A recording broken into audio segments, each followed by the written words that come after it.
ગુજરાતભરમાં 13 માર્ચે રિલીઝ થનારી ફિલ્મ મર્મને પ્રમોટ કરવા પ્રોડ્યુસર અને કલાકારો ભાવનગરના આંગણે. વેલ્વેટ સ્કાય ફિલ્મના બેનર હેઠળ ગુજરાતી ફિલ્મ મર્મ, જે ગુજરાતભરમાં 13 માર્ચે રિલીઝ થઈ રહી છે, જેને પ્રોડ્યુસર મનીષભાઈ શાહ, સુજલ એમ શાહ, શૈલેષ ડોડિયા, એક્ઝિક્યુટિવ પ્રોડ્યુસર ખુશી ડોડિયા, લાઇન પ્રોડ્યુસર રૂપલ એમ શાહ તથા આર્ટ ડિરેક્ટર અનોલી એમ શાહ છે.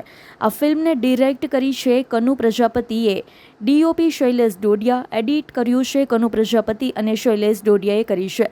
સ્ટાર કાસ્ટની વાત કરવામાં આવે તો મીર હનીફ, વૈશાખી શાહ, ગ્રેન્સી કનેરિયા, પરમેશ્વર, શિરીષકર, ખોટો સિકો અને એમની ટીમ આજરોજ ભાવનગર મર્મ ફિલ્મને પ્રમોટ કરવા પધાર્યા હતા. આપનો પરિચય. હેલો, મારું નામ વૈશાખી શાહ છે. અમારી મૂવી મર્મ એક ભેદ 13 તારીખે આવી રહી છે સિનેમાઘરોમાં. આ મૂવી સસ્પેન્સ થ્રિલર બેઝ પર છે, એ જોનરે છે અને એક એવા કાઇન્ડની મૂવી છે જે અત્યાર સુધી મને નથી લાગતું કે ગુજરાતી સિનેમામાં ઇન્ટ્રોડ્યુસ થઈ હોય.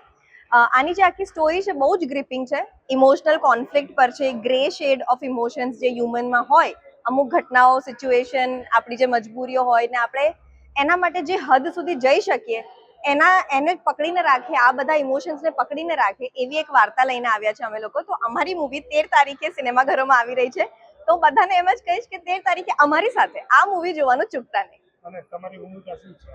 શું તમારી ભૂમિકા શું છે? હું એઝ અ લીડ આની અંદર એઝ એન એક્ટર એક લીડ છું આની અંદર, અને આ મૂવી મારા થકી ડ્રાઈવ થઈ રહી છે.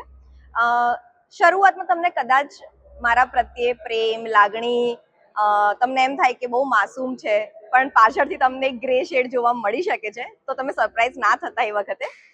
પણ મારો કહેવાનો અર્થ એમ જ છે કે દરેક વ્યક્તિ કોઈ પણ સિચ્યુએશનમાં ને સાચો કે ખોટો એની જે વચ્ચેની ભેદ હોય ને એ જોવાનું ભૂલી જાય, ચૂકી જાય, કારણ કે સિચ્યુએશન્સ એવી હોય એના જીવનમાં. તો બસ એ જ બધાને અમે લોકોએ કન્સિડર કર્યું છે અને એના લગતી જ એક મૂવીને અમે લોકો લઈને આવી રહ્યા છીએ. ઓકે, મારું નામ ગ્રેન્સી કનેરિયા છે. આ ફિલ્મમાં મારું કેરેક્ટર મોનાનું છે. મોના બહુ સ્ટ્રોંગ, ઇન્ડિપેન્ડન્ટ અને વિલન ટાઈપ છોકરી છે, બટ એના પાછળનો મર્મ કંઈ ડિફરન્ટ છે એ કેરેક્ટર પાછળ. અને ખોટો સિક્કો એક એવું કેરેક્ટર છે કે કોમેડી કેરેક્ટર છે ને આડું અવળું કામ કરતો હોય છે અને ગ્રેન્સીના પાછળ જ હોય છે આખા મૂવીના અંદર. એટલે એક સરસ મજાનું સોંગ છે એમાં. ઓકે, સો બેઝિકલી અમારી ફિલ્મમાં એક સોંગ છે, જે સોંગનું ટાઇટલ છે ઉટિયા પર બેસીને આવી જવાની. આજના ટાઈમમાં જે દેશી ગુજરાતી સોંગ જે લોકોને પસંદ આવી રહ્યા છે, એવું જ કંઈ સોંગ અમે અમારી ફિલ્મમાં નાખ્યું છે. ઊંટિયા પર બેસીને આઈ જવાની, તું મારી હું તારો થઈ જવાનો. ઓકે, સો બેઝિકલી એમાં છે ને થોડું એક રેપ છે. હવે રેપ છે ને હું એક બે લાઇન્સ હું ગાવા માંગીશ એના માટે. એમાં એવું છે કે મોઢું વોઢું ધોઈ જરા કાચ તો જો, તારો હાલ તો જો, મારો ક્લાસ તો જો, વાતો કરે મોટી મોટી હાવ ખોટો, ખોટી લઈને વાહે આવતો મારો બાપ તો જો, તારાથી એ લુખા તારા ભાઈ બનતો, તું કડકો ભાઈ બન કડકો. હું મનન મકવાણા, ભાવનગર ખાતે આજે અમારી મર્મની ફિલ્મની આખી સ્ટારકાસ્ટ ભાવનગરની ધરતી ઉપર આજે આવી છે.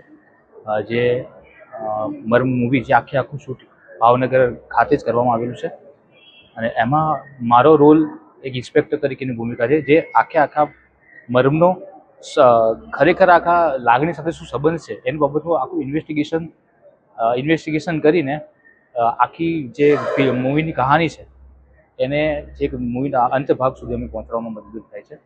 જેમાં અમે આજે સમગ્ર ટીમ સાથે આજ ભાવનગરની ધરતી ઉપર આવેલ છે, ત્યારે અમે તમામ નાગરિકોને અપીલ કરીએ છીએ કે 13 માર્ચે આપ સૌ આપણા નજીકના સિનેમાઘરોમાં જાઓ અને મૂવીનો પૂરો આનંદ લો. અમે તમને આખા મૂવીમાં તમને એટલી જ મજા આવશે કે તમારા આસપાસના તમારા મિત્ર વર્તુળ તમામ લોકો સાથે તમે જુઓ, એવો અમારો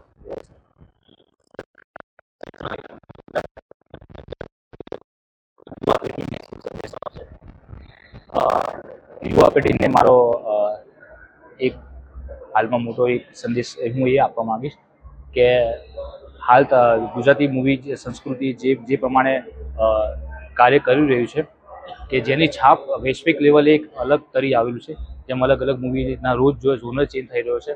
જે પર્ટિક્યુલરલી એક જમાનામાં એવું હતું કે ગુજરાતી મૂવી જ્યારે કરતા હોઈએ ત્યારે મગજમાં એક વસ્તુ ફિક્સ હતી કે મૂવી હોય તો કેવું હશે, એમની સમગ્ર વાર્તા આ તે. અત્યારે હાલના જમાનામાં તમે ઘણા મૂવી હમણાં જોયા છે કે હિન્દીથી માંડીને અલગ અલગ જે હોલિવૂડની મૂવીને સાપેક્ષમાં હાલ તરી આવેલું છે. તો આપણી મૂવીનો કે ગુજરાતી મૂવી તમે એટલો જ સપોર્ટ કરો અને તમામ યુવા પેઢી આની સાથે જોડાય અને ગુજરાતી સંસ્કૃતિની એક આગવી કલ્ચર ઓળખ પ્રદાન કરે એવી તમને અત્યારે હાલમાં એક રિયલ લાઈફમાં પણ તમે કેરેક્ટરનો રોલ ભજવી રહ્યા છો અને પિક્ચરની અંદર પણ રોલ કરી છે. કેવો અનુભવ કરી રહ્યા છો? રિયલ લાઈફ ઇન્સ્પેક્ટર અને રિયલ લાઈફ ઇન્સ્પેક્ટરમાં તફાવતો જોવા મળે જ છે. એટલે મારા રિયલ લાઈફ ઇન્સ્પેક્ટર તરીકેનું જે વસ્તુ હું શીખ્યો છું એ મૂવીની અંદર હું એને કેવી રીતે એપ્લાય કરીશ એ તમે 13 માર્ચે જ તમે વધુ જોશો તો તમને આઈડિયા આવશે. એના પછી રિવ્યૂમાં હું તમને સ્પષ્ટ. ઇરફાન સોલંકીનો રિપોર્ટ, S9 ન્યૂઝ, ભાવનગર. અમારી તમામ માહિતીથી અપડેટ રહેવા માટે જોડાયેલા રહો S9 ન્યૂઝ સાથે.